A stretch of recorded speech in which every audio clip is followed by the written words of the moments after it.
Me alegro por tua vida e muito mais, o coração de Jesus está alegre por você estar aqui nessa manhã. Evangelho de João, capítulo 4, versículo 4. Vamos falar hoje sobre uma agenda traçada no céu. Diz-nos o texto: era-lhe necessário passar por Samaria. Na tradução NVT vai dizer, no caminho teve de passar por Samaria. Mas eu gosto bastante da tradução da Almeida, que diz que era-lhe necessário passar por Samaria. Jesus, nessa ocasião, ele deixa a Judéia rumo à Galiléia. E a Judéia ficava mais ao sul e a Galiléia mais ao norte de Israel. Haviam 3 caminhos possíveis para você chegar à Galiléia deixando a Judéia. Um deles era pelas encostas do mar Mediterrâneo, o outro através do Jordão, passando pela Pérea, e o mais fácil, o mais perto, podemos dizer, seria passando por Samaria. Porém, nós vamos falar nessa manhã sobre um certo preconceito que havia entre judeus e samaritanos. E por conta desse preconceito, podemos dizer que um bom judeu, entre aspas, ele fazia questão de fazer o caminho mais longínquo, o caminho mais íngreme, o caminho mais difícil, para que não passasse por Samaria. Porém, Jesus faz o oposto, porque nós entendemos que a agenda de Jesus começou no céu.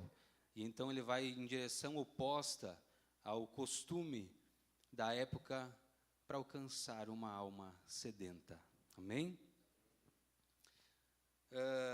Para nós entendermos um pouco daquilo que estamos falando, desse preconceito que havia entre samaritanos e judeus, nós precisamos voltar ao ano de 931 a.C., aonde nós temos a morte do rei Salomão. Com a morte do rei Salomão, então, as 12 tribos que até então unificadas no reino de Davi, elas se dividem em 2. E aí nós temos o reino do norte, composta por 10 tribos, e temos o reino do sul, composto, então, por 2 tribos. E após essa divisão, mais para frente, nós temos no ano de 722 a invasão do território israelense. E com a invasão do território israelense, então nós temos um povo que é deportado da sua terra. Agora os israelitas deixam a sua terra e são levados cativos. Em contrapartida, é trazido um povo gentil para que ocupasse a terra de Samaria. E daí nós temos uma mistura de povos. E entendemos que quando é inserido um povo gentil na terra de Israel, juntamente com esse povo gentil vem também a sua cultura. Cultura essa de religiões que não serviam a Deus. Religiões pagãs que se prostravam a deuses estranhos, a falsos deuses. E aí, então, nós temos uma mistura. E dessa mistura, então, nasce o povo samaritano. Não diferente, no ano de 586, o povo judeu, ou seja, as 2 tribos, o reino de Judá, também é levado cativo para a Babilônia. E lá ele passa 70 anos no cativeiro. Porém, diferente dos samaritanos, os judeus permanecem servindo unicamente e exclusivamente a Deus. Eles não se rendem à adoração dos falsos deuses. Eles não se rendem à cultura pagã da qual eles estavam inseridos naquele momento dos 70 anos. E passados os 70 anos, então, o povo judeu retorna para a sua terra. E chegando em sua terra, então, nós temos o período em que é reedificado o templo em Jerusalém. E os samaritanos, quando viram o empenho dos judeus para reedificar o templo, o lugar, o centro da adoração, eles se oferecem para também contribuir nesta construção. Porém, os judeus, movidos pelo seu preconceito, podemos assim dizer, religioso, eles recusam a oferta dos samaritanos. E aí, então, por conta desta recusa, nasce uma inimizade de tamanha que é sem explicação. E aí, então, a rivalidade entre os samaritanos e os judeus. Por volta do ano de 400 a.C., os samaritanos, não por intenção real e verdadeira de adorar a Deus, mas simplesmente por rivalidade, eles também constroem um templo, este localizado no Monte Gerizim. Quando Moisés está no final da sua vida, ele então fala com Josué e lhe dá seguintes instruções: que quando o povo alcançasse a terra prometida, ele proferisse sobre o Monte Gerizim as bênçãos que acompanhariam o povo de Deus se ele permanecesse fiel a Deus. Já sobre o Monte Ebal seriam proferidas as maldições que se instalariam no meio do povo se assim eles não permanecessem fiéis ao Senhor. Então esse monte se torna um monte sagrado para os samaritanos, e sobre ele eles edificam também um templo.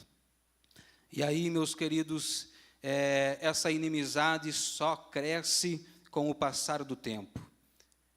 E é esse o contexto em que essa passagem está inserida.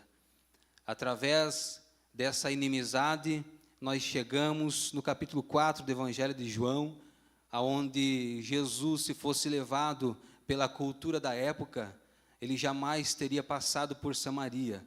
Ele teria mudado, alterado a sua rota. Porém, antes mesmo de Jesus preocupar-se com as religiões ou com a cultura, ele preocupou-se com a agenda que começou no céu. Amém? E assim também, Jesus um dia, ele deixou tudo isso de lado para alcançar a minha e a tua vida. Assim como nessa manhã, eu creio que muito provavelmente existe uma agenda no céu que nos trouxe até esse lugar. E Jesus Cristo está aqui.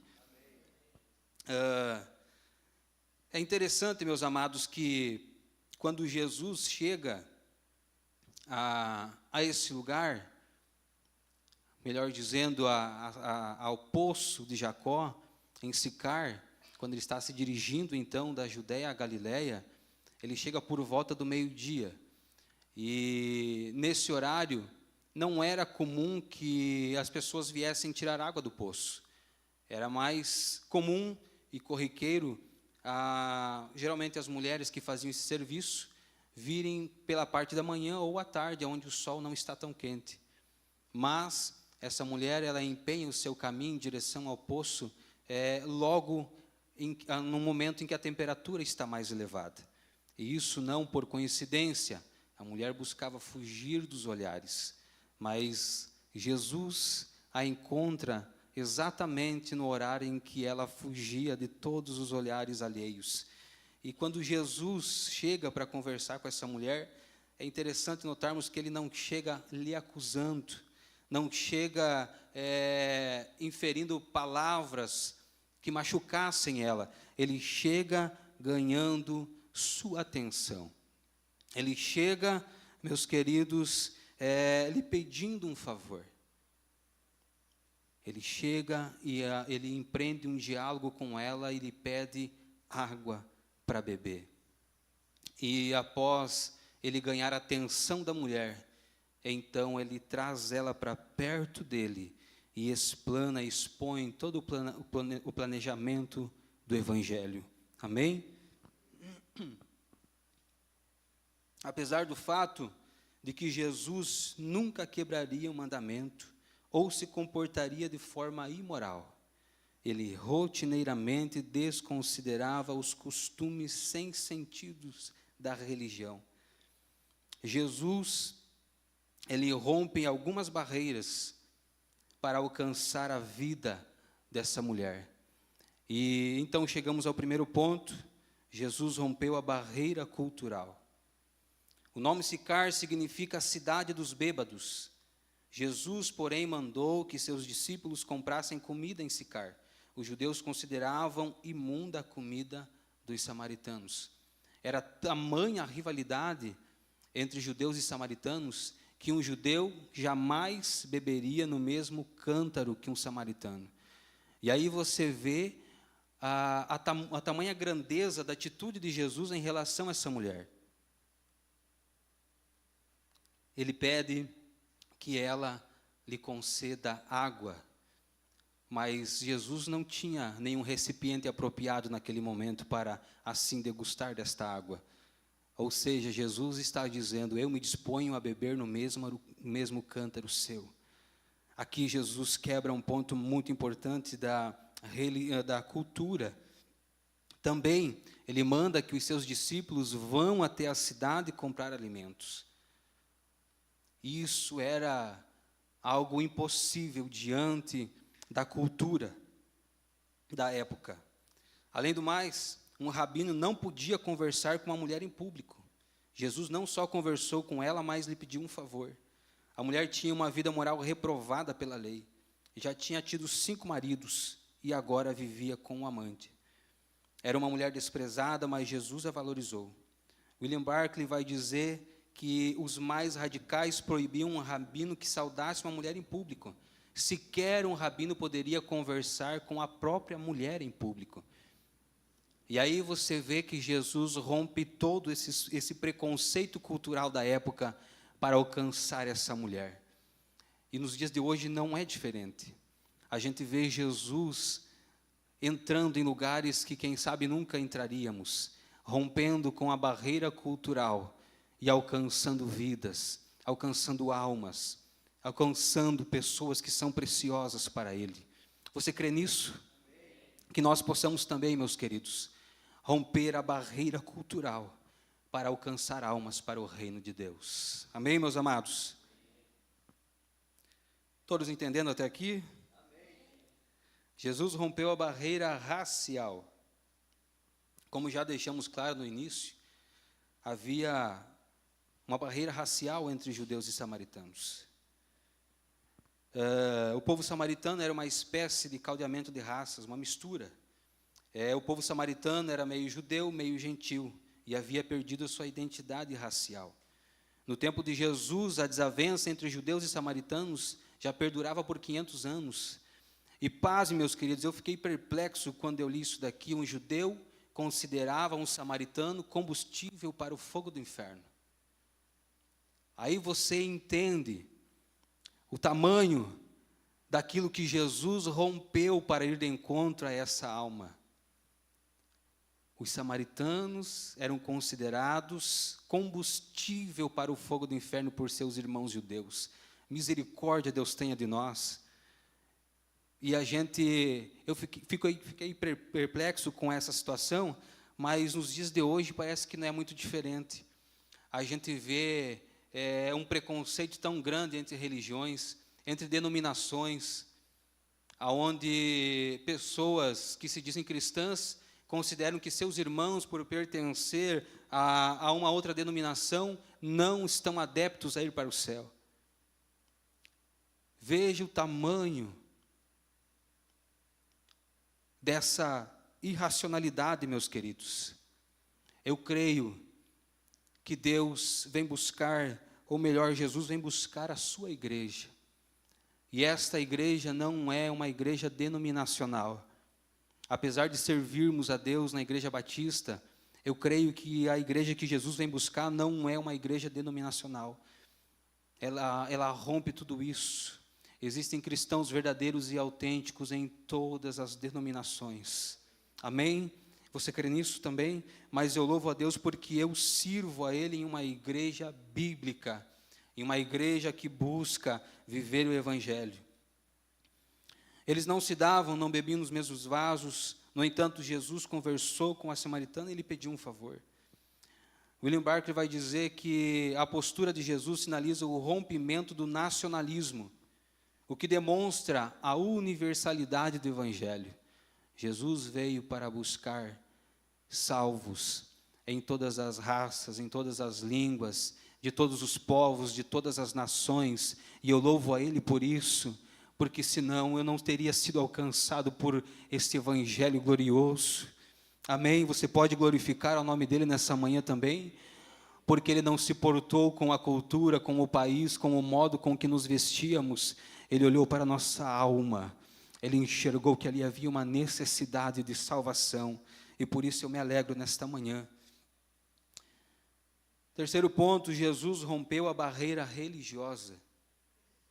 A separação entre judeus e samaritanos se relacionava também com a apostasia religiosa dos samaritanos. Eles haviam perdido a integridade doutrinária. Os samaritanos não perseveraram na fé intacta, diziam que o Monte Gerizim era o lugar verdadeiro do templo e o lugar da verdadeira adoração. Rejeitavam o Antigo Testamento e criam apenas nos livros da lei, ou seja, no Pentateuco, o qual eles também distorciam. Essa questão do templo ser construído no Monte Gerizim, eles distorceram as Escrituras. Eles se basearam num texto errado e a distorceram para que houvesse respaldo para que o templo fosse construído no Monte Gerizim. Então, além de eles viverem uma cultura pagã, eles não permaneceram com uma fé intacta. Eles misturaram o culto, profanaram o culto a Deus. Mas Jesus rompe também a barreira religiosa para alcançar essa mulher. Amém? É o que eu acabei de dizer. Eu creio que a igreja de Jesus é uma igreja interdenominacional. E para finalizar, meus amados, água para uma mulher sedenta. No versículo 7 do texto que nós lemos, diz que esta mulher veio tirar água e Jesus lhe disse: dá-me de beber. O propósito do Senhor era levar a mulher necessitada à água espiritual que satisfaz a alma. Assim, fez o seu primeiro contato ao pedir-lhe água. Note a habilidade do Senhor em abrir caminho para esta conversação. Pediu um favor dela, fazendo-a sentir-se por um momento em condições de superioridade. Mediante um apelo à simpatia da mulher, criou um ambiente apropriado para conversar sobre assuntos espirituais. Nós já parece que, eu falo por mim, a gente parece que tem aquele ar de superioridade, né? Em vez da gente se submeter, a gente quer ser mais do que os outros. Jesus vai em contrapartida. Eu acho lindo que Jesus, ele sempre vai na contramão. Ao invés dele querer ser mais do que ela, e de fato era, Jesus, ele se faz menor do que ela, se humilha, lhe pede um favor, e através disso ele tem abertura para chegar aonde ele queria chegar. Jesus pede água a uma mulher sedenta. Olha que coisa linda, meus amados.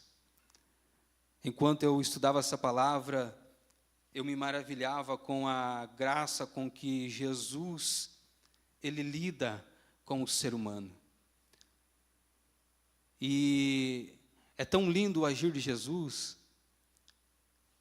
que nós podemos ousar dizer que os momentos mais gloriosos que a Bíblia retrata, quando Jesus alcançou vidas, não foi quando ele estava diante das multidões, foi em diálogos olho a olho, foi em diálogos tete a tete, como muitas pessoas costumam dizer. Daí nós temos passagens gloriosas da nossa Bíblia Sagrada. Uma delas se encontra no capítulo anterior, capítulo 3, verso 16, uma palavra poderosa, da qual nós podemos resumir toda a Bíblia, que Deus amou o mundo de tal maneira, que entregou o seu Filho unigênito para que ninguém viesse a perecer, mas alcançassem a vida eterna. Esse versículo glorioso se deu em um diálogo, olho a olho, não era uma multidão. Muitas vezes, né, pastor, a gente que prega, que anuncia o evangelho, muitas vezes queremos as multidões, plateias gigantescas, preparamos nossos melhores sermões para pregar a uma multidão. Mas Jesus, Ele traz mensagens gloriosas, olhando no olho de uma só pessoa. E se podemos comparar, diria então eu, que os melhores sermões que Jesus preparou foi para pregar para uma pessoa só. Que glorioso, que lindo. O natural não sacia, apenas gera uma sede insaciável. A água natural que é mencionada aqui como símbolo das fontes de prazer aqui da terra, ela só proporciona satisfação momentânea. A totalidade da vida humana se compõe de desejos intermitentes que recebem apenas parcial satisfação. Anseios e saciedade, enfado e novos desejos, que seguem um círculo vicioso. Realmente nunca houve verdadeira satisfação para os desejos humanos. A alma humana nunca se aquieta, a não ser quando se encontra com Deus. Jesus, ele abre o diálogo pedindo água terrena, mas ele tinha em mente oferecer para essa mulher sedenta uma água que saciaria ela por toda a eternidade. E é uma passagem bastante conhecida de toda a igreja, e por isso não me ativo em certos detalhes, mas nós vemos que essa mulher, ela buscou de tantas maneiras preencher aquele vazio existencial que existe dentro de cada um de nós. E ela buscou nos relacionamentos, e todos eles a frustraram. Nós estamos falando de uma mulher que vem do 5º relacionamento e agora está em um 6º, em que o texto nos faz entender que provavelmente seria seu amante. E ela não conseguiu preencher o vazio existencial da sua alma. Porque é assim. Nós nos alimentamos hoje pela manhã, mas ao meio-dia precisamos saciar a nossa fome de novo, e à noite novamente. Nós somos envoltos em relacionamentos que não preenchem totalmente as nossas emoções. Nós buscamos um melhor trabalho, e quando alcançamos, parece que queremos um passo a mais. Somos insaciáveis por natureza. É somente quando Jesus entra na nossa vida que somos saciados totalmente. É somente quando Jesus entra em nossa vida que a nossa alma é farta e se deleita dos banquetes celestiais. Amém? As fontes da terra podem oferecer satisfação temporária, mas é somente depois de o homem ter achado a Deus que ele pode declarar ter satisfação completa e eterna. Uma frase linda e maravilhosa de Hernandes Dias Lopes: a água que Jesus concede é um manancial completo e perpétuo que jorra para a vida eterna. Amém? Esta água está fluindo nessa manhã. Esta água está jorrando nessa manhã. E ela está fluindo aí dentro de você. Ela está fluindo dentro de mim, está fluindo dentro de nós. Esta água, que é um manancial completo e perpétuo. Eu não venço o mundo porque estou cansado dele. Eu venço o mundo porque já estou satisfeito em Jesus. É por isso que um verdadeiro cristão não se deleita mais nos prazeres do mundo. É por isso que um cristão autêntico não tem prazer no mundo. E em tudo que este mundo podre possa oferecê-lo. É porque em Cristo ele já está completo. Em Cristo ele tem a plenitude. Você crê nisso? É por isso que um cristão cheio da presença de Jesus não se satisfaz mais com os prazeres carnais desta vida. A mulher vai buscar água e Jesus também lhe pede água. Mas em algum momento você vê ela bebendo água? Em algum momento você vê Jesus bebendo água? Você pode ler todo o texto. E apesar dos dois se encontrarem em um mesmo propósito, ela querendo saciar a sua sede e também Jesus querendo saciar a sua sede física, você vai ler todo o capítulo 4 e você não vai ver que ambos tomaram daquela água terrena. E sabe por quê? Porque ela se satisfaz espiritualmente nele. E Jesus se satisfaz salvando a alma dela. Quando o mundo espiritual entra em cena, meus queridos, quando a glória de Deus entra em cena, as coisas desta vida se tornam vãs, a ponto de, como a mulher, esquecermos do nosso cântaro e querermos, com todas as nossas forças, anunciarmos aquilo que Jesus fez por nós. Ela deixa para trás o seu cântaro e vai em direção ao propósito do qual Deus tinha com a vida dela. Eu gosto de pensar, meus amados, que cada passo que Jesus dava em direção a Samaria era um passo que toda a frustração dava para trás. Eu gosto de imaginar, meus amados, que cada passo que Jesus dava em direção àquela mulher era um passo atrás que toda a maldição hereditária dava para trás. É assim, quando a gente se encontra com Jesus. Estou falando para um povo que teve o privilégio de encontrar-se com o amado da sua alma. Você sabe do que eu estou falando. E o mesmo Jesus que ofereceu a água da vida àquela mulher, Ele está aqui nessa manhã. Eu sinto a sua presença em nosso meio. Seu Espírito testifica ao nosso de que Ele está nesse ambiente. E o mesmo Jesus diz nessa manhã para nós, assim como Ele disse em João 7,37, se alguém tem sede, venha a mim e beba. Seja farto nessa manhã da presença gloriosa de Jesus Cristo.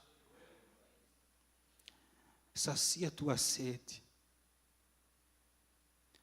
Sacia a tua sede nesse manancial de águas vivas que flui do trono de Deus. O Espírito que flui como rio dentro de nós é essa fonte que jorra para a vida eterna. Não precisamos mais nos entregarmos aos prazeres desta vida, porque nós já somos completos.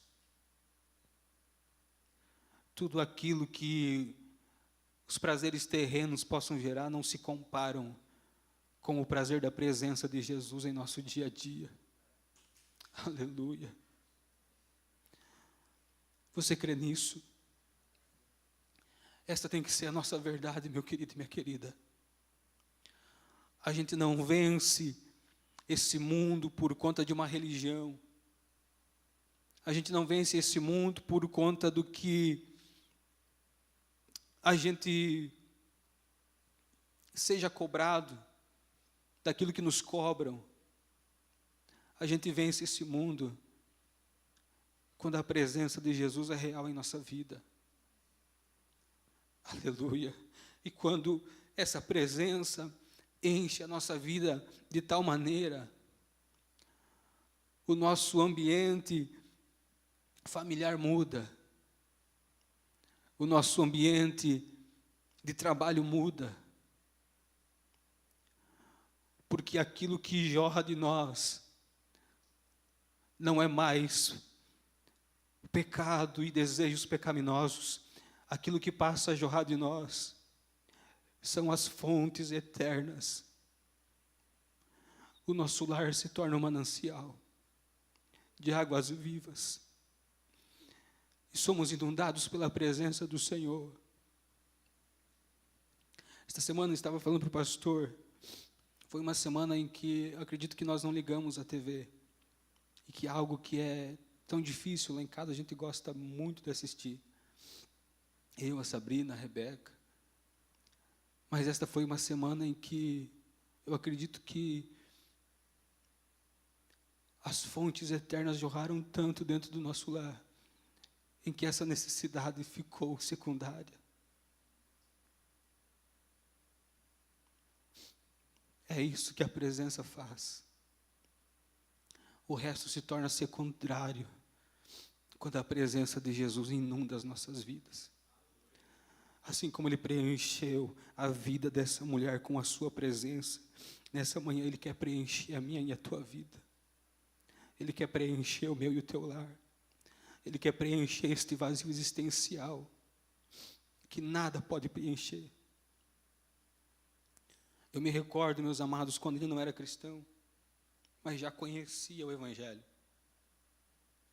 E no meio de uma multidão, em uma festa,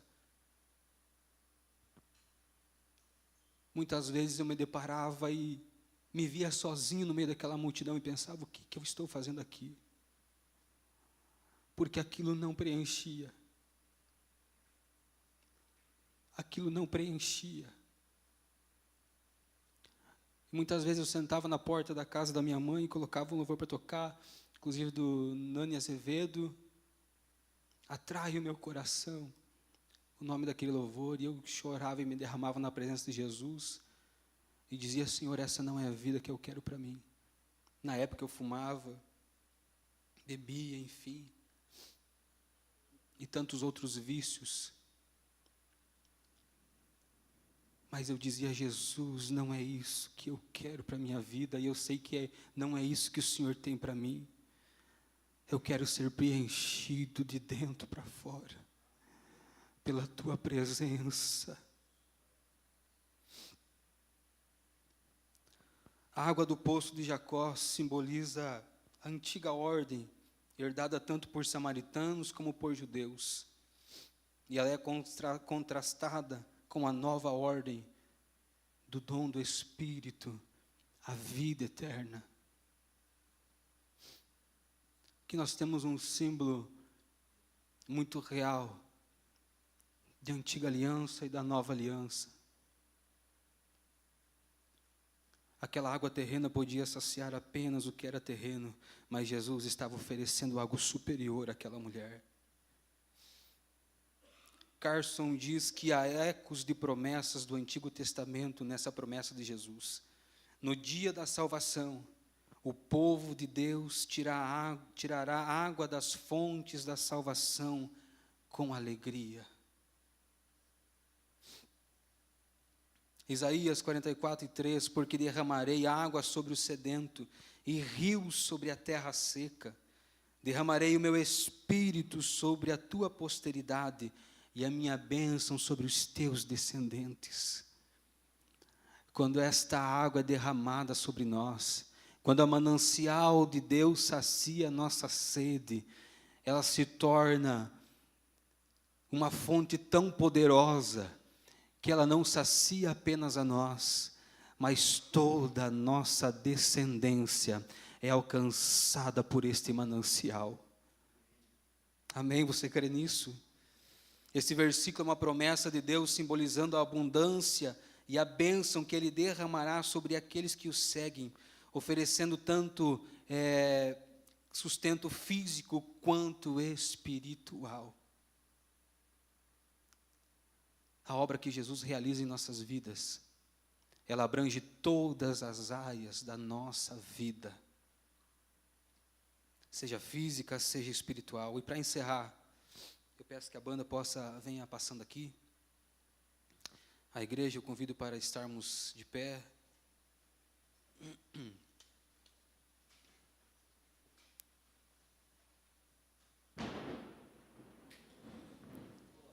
Oh, glória. Que alegria, meus amados, desfrutar desse momento com vocês nesta manhã. Que alegria compartilhar uma mensagem do coração de Deus para a tua vida.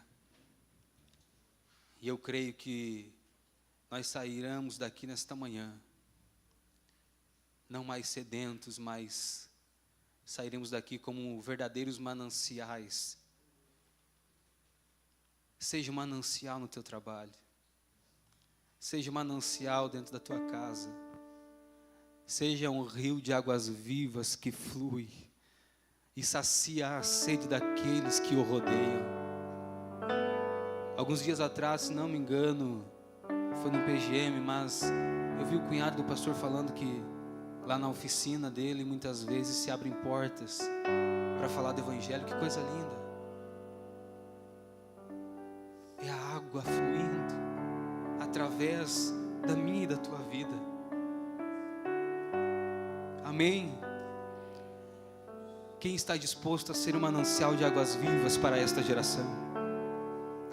Quem está disposto a saciar a sede dos sedentos, aflitos?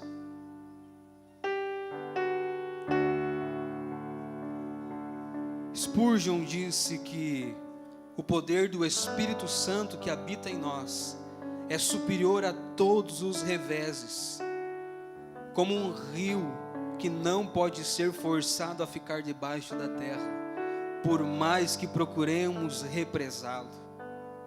Quando o Senhor dá de beber a nossas almas das fontes que brotam da grande profundidade do seu próprio amor eterno, quando nos dá a bênção de possuirmos em nosso íntimo um princípio vital de graça, nosso ermo se regozija e desabrocha em flores como a roseira, e o deserto ao nosso redor não pode murchar o nosso crescimento verdejante.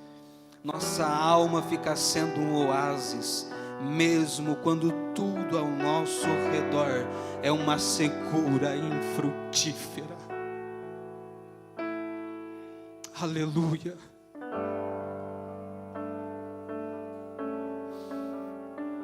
Quando o Espírito Santo do Senhor preenche todos os espaços vazios da nossa vida, não importa o deserto em qual possamos estar inserido, ele é obrigado a florir através da ação do Espírito de Deus. Seja cheio nessa manhã desta presença gloriosa. Seja cheio nesta manhã desta água viva que está descendo sobre nós. Feche teus olhos, adore a Deus por um momento enquanto a banda adora.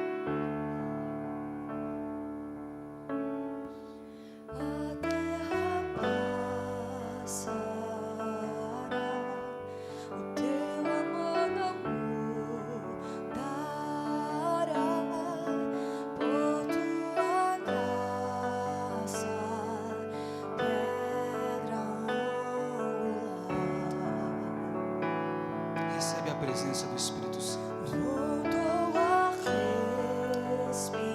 Abra teu coração nesse momento.